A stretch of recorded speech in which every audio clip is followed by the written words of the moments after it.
अच्छा, टेम्परेचर नहीं बढ़ाना तो प्रेशर बढ़ाएंगे तुम। बहुत बहुत स्वागत है आपका स्टडी डाई कास्टिंग सॉल्यूशन में। मैं भारत शर्मा और मेरे साथ है ये शैलेंद्र। ठीक है, तो मेरा सवाल ये है शैलेंद्र से। ये रहा शैलेंद्र, आगे भाई, ये शैलेंद्र है।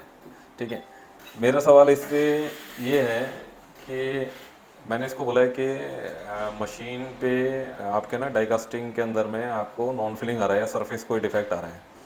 तो मैंने इसको पूछा तो क्या करोगे जाके, तो शैलेंद्र बोलता है कि मैं सिलिकॉन जो है ना उसके अंदर बढ़ा दूंगा।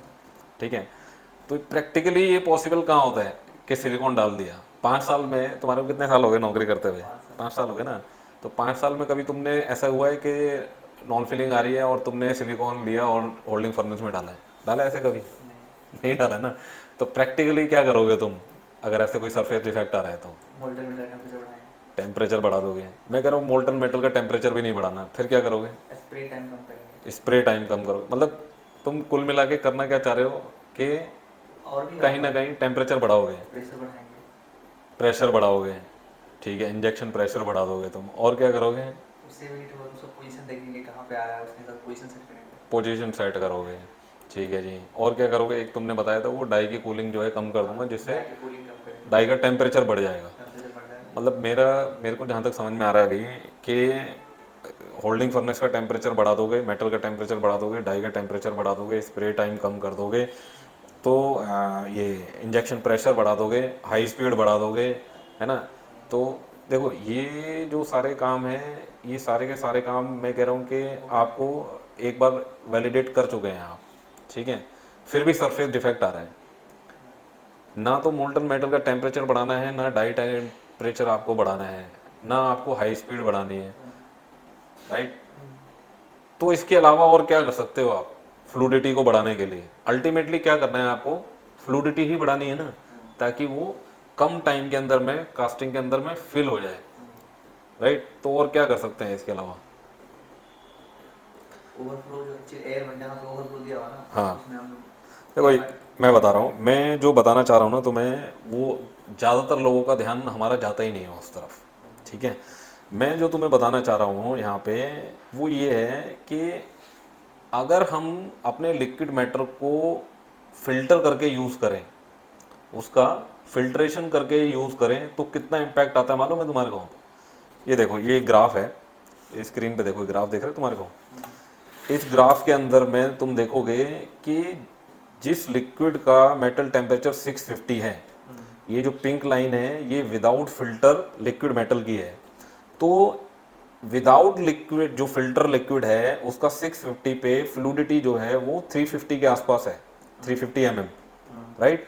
यही लिक्विड अगर हम फिल्टर करके यूज करेंगे तो 650 के ऊपर में इसी की फ्लूडिटी जो है 700 mm के आसपास आएगी, मतलब दुगनी, 2 टाइम्स जो है ज़्यादा रहेगी अगर हमारे जो लिक्विड है वो फिल्टर्ड रहेगा तो। मतलब इम्पैक्ट देख लो, जस्ट 2 गुना इम्पैक्ट है। अब हम इसका टेम्परेचर यहाँ तक ले जाने की, यानी कि अगर हमें 700 mm की फ्लूडिटी चाहिए तो आप कितना भी टेम्परेचर ले जाओ इसका, मतलब आप ये देख रहे हो, ये एक 750 के ऊपर जाने के बाद तो इसकी फ्लूडिटी ही बढ़ना ही बंद हो गई है। अगर टेम्परेचर की हेल्प से हम अगर लिक्विड मेटल की अपनी अगर फ्लूडिटी बढ़ाने की कोशिश करेंगे, वो लिमिटेड है, बहुत लिमिटेड है। इसके अलावा बिना अगर हम टेम्परेचर बढ़ाए, सिर्फ उसको फिल्टर करके लिक्विड मेटल को जो है यूज़ करें, फिल्टर मतलब उसको क्लीन करके। फिल्ट्रेशन करके, क्लीन करके। देखो फिल्ट्रेशन का मतलब ये है कि उसके अंदर में कि जब हम मेल्टिंग कर रहे हैं तभी उसको जो है क्लीन करें, होल्डिंग फर्नेस में क्लीन करें। दूसरा, जब हम लोग अपने एक पोरिंग लेडल से होल्डिंग फर्नेस में जब डालते हैं ना हम लोग, तो एक ज़्यादा हाइट से ना डालें। ऐसा नहीं लगना चाहिए कि हम झरना चला दिया वहाँ पे, कैंपटी फॉल चालू कर दिया है हमने, ड्यूटी बढ़ती है। है ना। तो उससे क्या होता है कि उसके अंदर इम्प्योरिटी बहुत ज़्यादा इंक्रीज होती है, उसके अंदर में इंक्लूजन बहुत ज़्यादा है, ड्रॉस बहुत ज़्यादा है, ऑक्सीडेशन बहुत ज़्यादा होता है उसमें।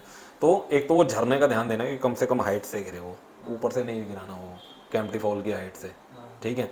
दूसरा, इसके अंदर में हम लोग एक फिल्ट्रेशन जाली, जो एसएस की जालियाँ जो आती हैं ना, उसको, उनके जो मैश आते हैं, उनकी मैश को कई लेयर में यूज़ करके और एक सर्कल होल्डिंग फर्नेस का जो हमारा क्रूसिबल होता है उस साइज का जो है, अगर हम लोग वो जाली अगर बनवा लें तो उसके अंदर में जब हम पोर कर रहे हैं तो उस जाली के थ्रू उसके अंदर में जाए, फिल्टर होके जाए, राइट।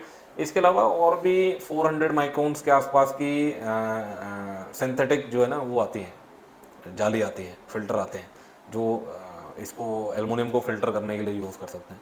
तो मेरा पर्पज़ यहाँ पे है कि हम लोगों का जिस तरफ ध्यान नहीं जाता उसका दुगना फ़ायदा होता है।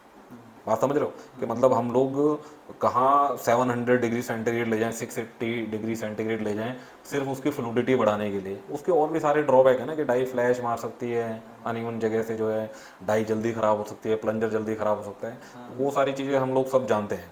तो कहने का मतलब ये है कि टेम्परेचर बढ़ाने से ज़्यादा जो फ़ायदेमंद है वो फिल्ट्रेशन है हमारा इसका, एल्युमिनियम का, ठीक है।